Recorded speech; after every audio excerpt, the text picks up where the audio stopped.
Let's see here. Hello, everyone. Welcome to Honeybee Stamps YouTube channel. I'm going to wait for everybody to kind of pop in.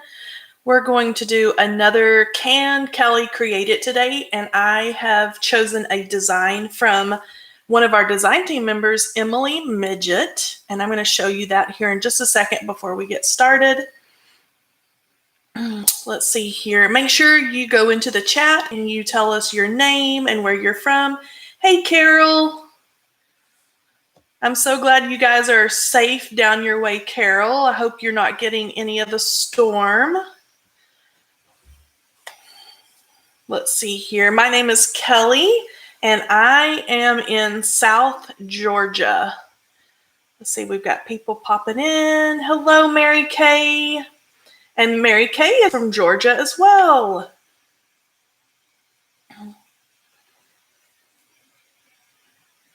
Let's see here. There's Miss Lisa. Hello. Okay, Carol, the storm's not near her. It went all to oh, good. I'm not happy for our friends in Louisiana, but I'm glad that your family and your home and everything is safe, Miss Carol. Hey, April in Los Angeles. Hello, Pixie's Crafty Corner. Her name is Gwen in North Carolina. Hello, Mary Kay is north of Atlanta. Well, Mary Kay, I am way down in Valdosta. Hello, Shelley in New Mexico. I used to live in New Mexico as well. Let's see, Jen in Tennessee. Laura is in Ontario. Hello. Okay, so everybody is popping in and telling us where they're from. Hello in Chicago, below the gnat line. We live definitely in the gnat line. We call them gnats here. My kiddos think that that's really funny. Hello in Phoenix. Hey, Carol. Let's see here. Miss Lori. There's Donna in California. Hello, Teresa in Illinois. Jen has gnats too. Hey, Miss Rose in Oregon. Oh, I love Oregon. I wish we had Oregon weather right now instead of South Georgia weather. I much prefer the Pacific Northwest this time of year. Okay, so let's get into our Can Kelly Create It today, and I am going to do a fall card inspired by design team artist Emily Midget, and here is her card, and this is probably from a year or more ago, and you can see she has used the Happy Fall Y'all stamp set. She's pulled out these cute little sunflowers and leaves, and then also use the greeting and the coordinating dies. So you can see here, Emily has done some amazing watercolor here, and I'm going to kind of cheat and show you how I kind of cheat to get the same look. Emily's an amazing artist and colorist, and so I'm going to go for the same look. I'm just going to kind of cheat a little bit to get it to look that way. Hello in Miami, Florida. All right. Okay, so I'm going to start out, and I have a hexagon stencil that I'm going to pull out and start on my background first. I'm going to set that aside, and then I'm just going to start my background on just a little card panel, and I have the hexagon background stencil set. Now, this set is a little bit different from the one that Emily used on her card. But of course, any really cool geometric background would be cool. This is a 2 stencil set. And I'm going to take I actually want this other one. I'm going to take the smaller of the 2 that has the smaller hexagon. And I'm going to give it a light mist with my pixie spray. And then I'm going to adhere that down like so. And then on Emily's card, she had her, and I've got some glitter, she had her color really kind of dark, concentrated in this area, and then it fades to white as it goes up. So I'm actually going to use kind of a cool color. This is ice spruce. And so sometimes it comes across as like a gray, sometimes it's got like a green and blue. And I think that looks great with the design that Emily had. I've actually got ink already on my brush. And because I want that fade, I'm not going to really add any more ink. Let's see, Jen is having a storm. Oh no. Let's see here. April is new to card making. What is Pixie Spray? Sure. So this is Pixie Spray, and I should have shown it. It is a tacky spray, and it's repositionable, and you can rinse it off with hot water, but it is specifically made for stenciling. And so when you have a design like this and you don't want it to slip around, and it's especially great for really intricate designs, florals and little stripes and things like that. But you spray it on the back of your stencil, and then it makes it to where it's easy to blend on your color, and you're not going to have your stencil move on you. Okay, I'm going to concentrate that color just like Emily did right down here like so, and then get really light as it goes up into this area. Okay, and now I'm just going to peel that back, and we'll get a look at that design here. And that even, I think I covered it even a little bit more than Emily did, but that's okay. I'm not going to start over. I'm just going to follow her creation as inspiration for today. Okay, so like I said, I'm going to use this older stamp set that's called Happy Fall, y'all. I am all about fall things right now. I'm ready for our weather to cool off. And so that's why I loved Emily's design for today. Now, to get the look of her beautiful, let me pull it out one more time, her beautiful watercolor flowers, I'm going to use the Zig Clean Color Real Brush markers, and I'm going to show you an easy way or how I got kind of this look. And I am not even sure what Emily, like what type of medium she used on that, but I'm going to show you an easy way to do it. Okay, so I have some that I have already colored, and then I'm going to show you how to color one of these and then some of the leaves. So I'm going to take my Zig markers. Now there's all types of like watercolor markers on the market. So you could just use whatever markers that you have in your collection. And I'm going to start out, this one is a light brown. Now what you have to do with the Zig markers is the pigment in these, when you add water to them, they will break down, and you'll see the different colors that were made, the different colors of pigment that were made to create that specific color.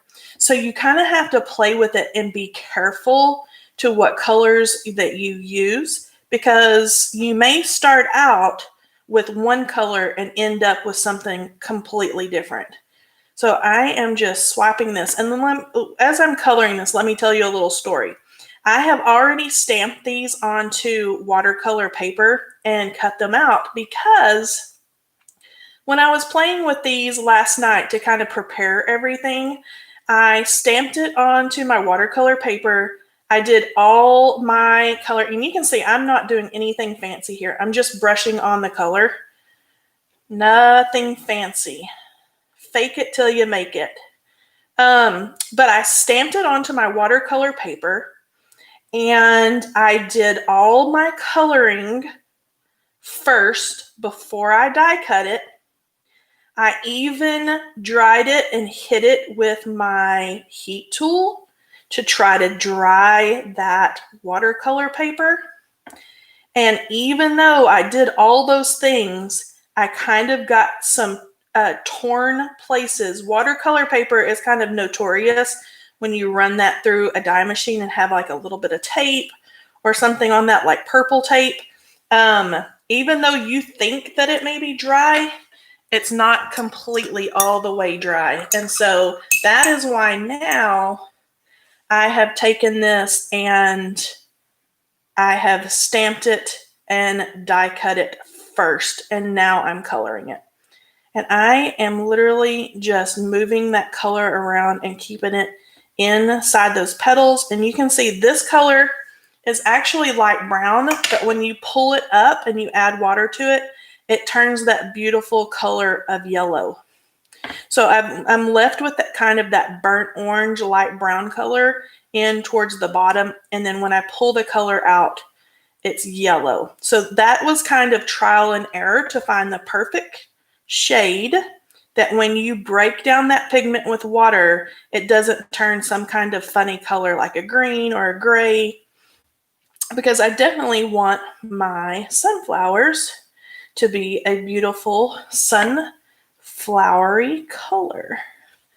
And I'm just dipping my brush into my water. I'm not doing anything fancy other than wetting that pigment and then pulling it out.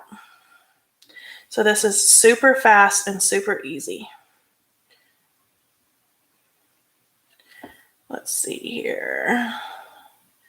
And you can always go back in with your markers that you used, or you could go back in with a color pencil or a Copic or whatever and add, if you wanted to add little details back in. But you can see there, that's not too shabby. Just for, that one single color, that one's the only one that we used, and then just pulling it out. Now, if I wanted to add some back in, and these are wet, so it's going to be a little bit cranky taking the color, but I can go back in and add some pigment where I wanted it. Okay, pull that out right there. Okay, now let's do the center of the flower. I have a couple of different colors to do the center. Now, Emily, when she did hers, she got these really nice, really light, almost white spots. Mine's not going to look exactly like that. I just could not achieve that look when I was playing and doing this. So this color is actually called beige, and that I'm going to go all over the center with that. And this is one of those things, again, if I got it really wet, that beige marker is going to change colors on me. I'm going to darken up right around the edges, and this is, let me see what color, deep brown. And I'm just going to keep going right around that edge. Now, if I took, and I know because I tried this part, if I take water to that brown, it's going to turn a funny color. So I'm actually going to go back in with that lightest color, which is the beige, and I'm just going to kind of give it a squiggle like this and almost blend it out, just like you would your Copic markers. I'm going to let that dry for a minute or two and then I'll show you how I did and finished off the centers. Okay, so I colored several of the leaves last night, or I did it with the markers, and I did these just a little bit different than I did the sunflowers. So I'm going to blend them all with just the markers instead of using water. Let's see here. I've yet to use my zig markers. Yes, Rebecca, you need to play with those. There's so many ways that you can use these. And I'm just going to go in with the things. You have to be careful if you use water because it will break down that pigment and kind of turn funny. Okay, I have used for the lightest color a pale green. And then I'm going to go in with the medium green. And I'm not being any kind of careful here. I'm just brushing on those colors like so. Okay. And then I'm going to go in with the darkest, which is the olive green. And I'm going to go in way down here with the olive. Okay, now instead of taking water to it, I'm going to take that lightest color again, which is a pale green. I'm going to start at the top, and it's going to blend. And this lighter color will also kind of push that darker color out of the way. And it's going to blend nicely. I can also flip it and use the lighter color to drag that darker color up. You can see those are blending together. Okay, so you can see I have my darker and then goes out to that pale green. Okay, and so I'm going to do one more. And I'm sorry, my fingers are kind of in the way on the small die cuts, but like I said, when you get watercolor paper wet and don't let it dry absolutely completely, and then try to use that in your die machine or use a little bit of purple tape or washi tape or whatever. I had trouble with mine. These others tore. And so I fixed my boo-boos, but that's why I have these pre-cut today. So I don't have to worry about that.